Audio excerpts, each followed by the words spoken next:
What if traffic enforcement wasn't just about punishment? What if, instead of just getting a ticket in the mail, the system could actually help us become safer drivers? Well, today we're diving into how a really smart, AI-driven feedback loop is being engineered to do just that, to transform traffic safety from a simple penalty box into a true behavioral change engine. So let's just jump right in and see the difference. On the left, you've got the system we're all familiar with, right? A camera catches a violation, a ticket gets sent out, and that's it. Case closed. It's a one-way street. But look at the right. This is the new paradigm. It's not a straight line, it's a circle, a continuous loop. It detects, sure, but then it adapts, it measures, and it improves.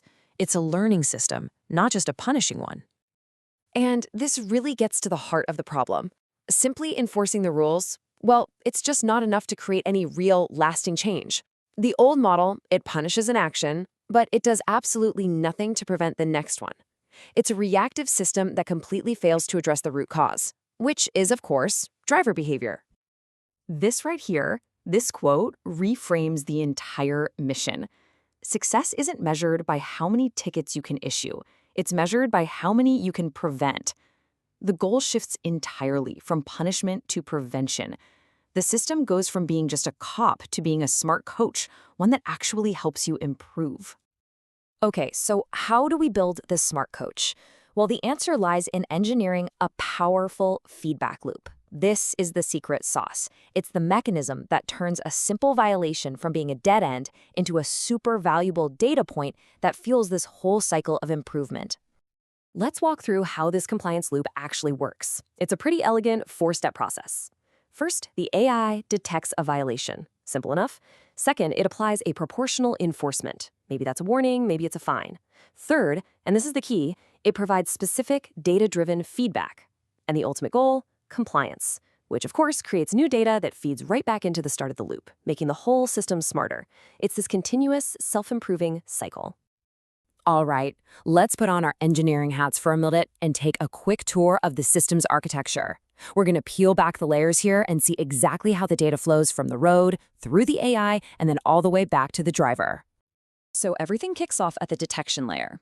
This is where we use really reliable deterministic computer vision models, things like 𝗷𝗵-V8 and OpenCV, to spot events like speeding or running a red light. But then it goes to the violation intelligence layer. Think of this as a critical sanity check. It uses context, it looks at multiple frames, all to eliminate any false positives. Only when a violation is confirmed does it hit the enforcement engine, which decides on the first rule-based action. And this is a perfect illustration of the output. It's not ambiguous at all, it's clean, structured data. You've got the vehicle ID, the specific violation, and, most importantly, a confidence score. This is the kind of high-accuracy, legally defensible data that you need to build everything else on top of. It's the foundation. Okay, so where does all the fancy new generative AI fit into this? This is a crucial point. It is not used for detection. The Gen AI's role comes in later. After a violation is confirmed by those rock-solid deterministic models, then Gen AI comes in to analyze the driver's entire history, find patterns, and recommend the most effective way to communicate with them, the perfect nudge to help change their behavior. Now we're getting to the real brain of the operation, the behavioral intelligence layer. This is where we move beyond just a single event and start asking bigger questions. Is this driver a habitual offender? Do they speed in the same area every single day? And hey, did they actually respond to that last warning we sent? This is where the system stops seeing a car and starts understanding the driver.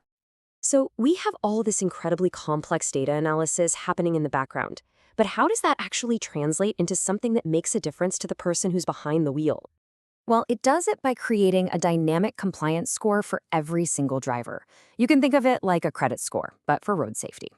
Your behavior, how often you commit violations, how severe they are, and if you're improving, determines which category you fall into. Most drivers, thankfully, are compliant. Some are at risk, and a very small number are chronic offenders. This score is what dictates how the system interacts with you. And there it is. This is the end product of that entire sophisticated pipeline. It's not just a generic fine, it's a simple, personalized, and data-driven message. This nudge is specific, it's contextual, and it's designed to be educational. It explains the pattern and the potential consequences, giving the driver a chance to self-correct. That's the huge difference between a fine you just pay and forget and a piece of feedback that makes you think, wow, I didn't even realize I was doing that. All right, now for the final piece of this puzzle. This system doesn't just act, it learns. And this is what truly closes the loop, turning this whole architecture into a tool for continuously engineering safer behavior across the entire road network. The system is constantly measuring its own effectiveness. It's always asking itself questions.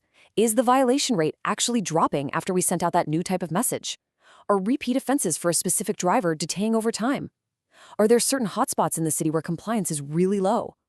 All of this data is fed back to tune everything from the enforcement rules to the Gen AI prompts, making sure the system gets better and better at its job. So, after seeing this entire end-to-end system, from the camera on the street to the message on a driver's phone, what is the single most important thing to really understand here? It's this. The technology, it's just an enabler. The real breakthrough isn't a smarter camera or a more powerful AI model. It's the design of the system itself. It's that continuous intelligent feedback loop of detection, action, feedback, and learning. That is what truly has the power to engineer safer roads for every single one of us.